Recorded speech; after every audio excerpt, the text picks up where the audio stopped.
Hi everyone. Welcome back to our channel. ఈరోజు మన ఛానల్‌లో వచ్చేసి స్వీట్ కార్న్ తోటి మంచూరియా ఎలా చేసుకోవాలో ఈ వీడియోలో చూసేద్దాం. ఎక్కడ స్కిప్ చేయకండి. అప్పుడే మీకు స్టెప్ బై స్టెప్ ఈజీగా అర్థమైద్దనమాట. అందుకే ఎక్కడ స్కిప్ చేయొద్దు అని చెప్తున్నాను. మంచూరియా అనగానే మనకు గుర్తొచ్చేది గోబీ ఒకటి, క్యాబేజ్ ఒకటి. వాటితోనే మంచూరియా చేసుకోవచ్చు. టేస్ట్ బావుండిద్దనుకుంటారు. అదేం కాదు. ఒక్కసారి ఈ స్వీట్ కార్న్ తోటి ట్రై చేయండి. చాలా అంటే చాలా బావుండిద్ది. సో, రెసిపీలోకెళ్ళిపోదాము. ఫస్ట్ ఒక బంగాళదుంప, స్వీట్ కార్న్స్ మీ దగ్గర ఎన్నుంటే అన్ని తీసుకోండి. నా దగ్గర 3 ఉన్నాయి కాబట్టి నేను 3 స్వీట్ కార్న్, ఒక తీసుకుంటున్నాను. ఇప్పుడు వీటిల్లోకి జస్ట్ ఒక హాఫ్ కప్పు వాటర్ వేసుకోండి. ఎక్కువ అవసరం లేదు, సరిపోతాయి. ఒక హాఫ్ కప్పు లేకపోతే ఒక గ్లాస్ వాటర్ తీసుకొని దాంట్లో ఇప్పుడు కొంచెం సాల్ట్ వేసుకోండి. ఎక్కువ అవసరం లేదు. ఇలా సాల్ట్ వేసుకోవడం వల్ల ఏంటంటే స్వీట్‌నెస్ తగ్గిద్దనమాట. మనం తినేటప్పుడు స్వీట్‌గా అనిపించవు.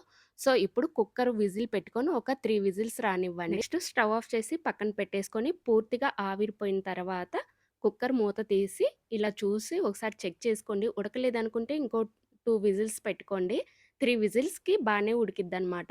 సో, ఇప్పుడు కుక్కర్‌లో నుంచి స్వీట్ కార్న్‌ని రిమూవ్ చేసేసుకొని ఇలా ఫైన్‌గా ఇలా ఒలుచుకోవాలనమాట. దీనికి కొంచెం టైం లేదు అనుకుంటే పట్టిద్ది. చాక్‌తోటైనా కట్ చేసుకోవచ్చు. నేనైతే అలా కట్ చేయలేదు. నేను ఒక్కోటొక్కోటిగా రిమూవ్ చేసుకున్నాను. నెక్స్ట్ ఇలా ఒలుచుకున్నవి ఇప్పుడు మిక్సీ పట్టుకోవాలనమాట. ఇవి మెత్తగా అవసరం లేదు. జస్ట్ బరక బరకగా పట్టుకుంటే సరిపోయిద్ది. ఎక్కడ స్వీట్ కార్న్ సీడ్స్ అనేవి లేకుండా గ్రైండ్ చేసుకుంటే సరిపోయిద్ది. ఎక్కడన్నా స్వీట్ కార్న్ ఉంది అనుకుంటే అదేంటంటే మనం ఆయిల్‌లో వేసినప్పుడు ఈ బాల్స్ అనేవి చిట్లుతాయన్నమాట. సో, అందుకనే సీడ్స్ లేకుండా ఇలా చూపిస్తున్నట్టు మిక్సీ పట్టుకొని వేరే గిన్నెలోకి ట్రాన్స్‌ఫర్ చేసేసుకోండి.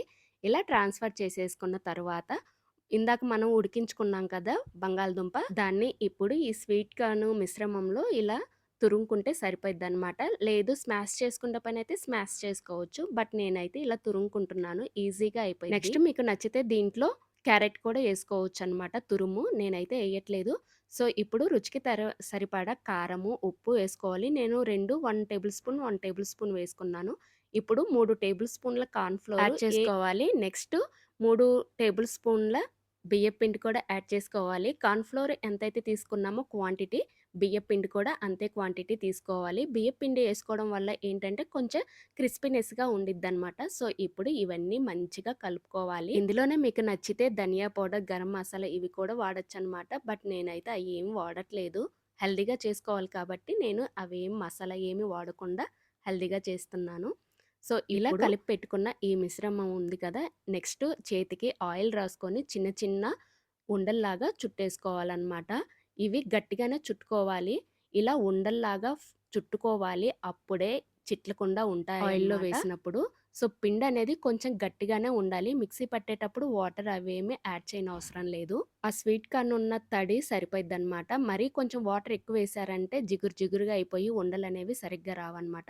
సో, ఫైనల్‌గా ఇలా బాల్స్ లాగా వీటిని పక్కన పెట్టేసేయండి. ఇప్పుడు ఒక బౌల్‌లో వాటర్ తీసుకొని 2 టేబుల్ స్పూన్ కార్న్ ఫ్లోర్ వేసుకొని ఉండలు లేకుండా ఇలా మొత్తం బాగా మిక్స్ చేసుకొని ఈ కార్న్ ఫ్లోర్ వాటర్‌ని పక్కన పెట్టేసుకోండి. ఇప్పుడు ఆయిల్ బాగా హీట్ ఎక్కిన తర్వాత 1 బై 1 ఒక్కోటిగా వేసుకోండి. ఒకేసారి వేయకండి. చితికిపోతాయన్నమాట. సో, అందుకని ఒక్కోటో వేసుకున్న తర్వాత అవే ఎర్రగా కాలిన తర్వాత ఆ పక్క, ఈ పక్క పైకి తేలుతాయన్నమాట. సో, ఈ కలర్‌లోకొచ్చిన తర్వాత ఆయిల్‌లో నుంచి వేరే ప్లేట్‌లోకి ట్రాన్స్‌ఫర్ చేసేసుకోండి. సో, చూసారు కదా! ఈ కలర్‌లో ఉండాలనమాట. ఎక్కడ చిట్లి లేదు. అన్నీ రెడీ అయిన తర్వాత అదే బాండీలో కొంచెం ఆయిల్ వేసుకొని, ఆయిల్ బాగా హీట్ అయిన తర్వాత సన్నగా కట్ చేసుకున్న వెల్లుల్లి, అల్లం ముక్కలు వేసుకొని మంచిగా ఫ్రై చేసేసుకోండి. నెక్స్ట్ ఇలా ఫ్రై చేసిన అల్లం, వెల్లుల్లి తిప్పనవసరం లేదు. ఆటోమేటిక్‌గా ఆయిల్‌లో అవే ఫ్రై అవుతాయన్నమాట. నెక్స్ట్ కట్ చేసుకున్న పచ్చిమిర్చి, ఆనియన్స్ వేసుకొని హై ఫ్లేమ్‌లోనే బాగా టాస్ చేసుకోవాలి. మీ దగ్గర ఉంటే క్యాప్సికమ్ కూడా వాడొచ్చు. బట్ నా దగ్గర లేదు కాబట్టి నేను వాడట్లేదు. ఇప్పుడు అన్నీ ఒక్కో స్పూన్‌గా vinegar, tomato sauce, chilli sauce, soya sauce అన్నీ ఒక్కో టేబుల్ స్పూన్ వేసుకొని మంచిగా టాస్ చేసుకోండి. హై ఫ్లేమ్‌లోనే చేయాలి. ఇలా మంచిగా టాస్ చేసుకున్న తర్వాత మీ దగ్గర గరం మసాలా ఉంటే half table spoon garam masala వేసుకోండి చాలు. ఎక్కువ అవసరం లేదు. లేదనుకుంటే ధనియా పౌడర్ వేసుకోండి. ఇప్పుడు జస్ట్ కొంచెం కరివేపాకు వేసుకొని ఒకసారి టాస్ చేసుకొని ఇందాక మనం రెడీ చేసి పెట్టుకున్నాం కదా కార్న్ ఫ్లోర్ వాటర్, అవి కూడా యాడ్ చేసుకొని ఒకసారి మొత్తంగా తిప్పుకోండి. ఇందులో కొంచెం ఉప్పు వేసుకోండి. జస్ట్ పావు టేబుల్ స్పూన్ సాల్ట్ అయితే సరిపోద్ది. ఎక్కువ వేసుకోకండి. ఎక్కువ వేసుకుంటే ఉప్పు ఎక్కువైపోయిద్దనమాట. ఎందుకంటే మనం ఆల్రెడీ మంచూరియాలో ఏసుకున్నాం కాబట్టి ఉప్పు ఆ గ్రేవీకి తగ్గట్టు కొంచెం వేసుకోండి సరిపోయిద్దనమాట. ఇప్పుడు ముందుగా రెడీ చేసుకున్న మంచూరియా కూడా వేసుకొని హై ఫ్లేమ్‌లోనే బాగా కలుపుతూ ఉండాలనమాట. మంచూరియాకి ఈ సాస్ అనేది బాగా పట్టాలనమాట ఈ గ్రేవీ అంతా. హై ఫ్లేమ్‌లో 2 మినిట్స్ ఇలా బాగా కలుపుకుంటూ ఉంటే మంచూరియాకి గ్రేవీ బాగా పట్టిద్ది. తినేటప్పుడు టేస్టీగా ఉండిద్దనమాట. ఫైనల్‌గా కొంచెం కొత్తిమీర చల్లుకొని సర్వ్ చేసేసుకోవడమే. చాలా అంటే చాలా టేస్టీగా ఉండిద్ది. ఆనియన్ తోటి తింటే పైన లైట్‌గా లెమన్ పిండుకొని తింటే ఉండిద్ది. గోబీ క్యాబేజీ మంచూరియాలు ఎలా ఉంటాయో ఇవి కూడా సేమ్ అంతే టేస్ట్‌తో ఉంటాయి. సో, ఒకసారి ట్రై చేసి ఎలా వచ్చిందో మీ ఫీడ్‌బ్యాక్ కింద కామెంట్ చేయండి.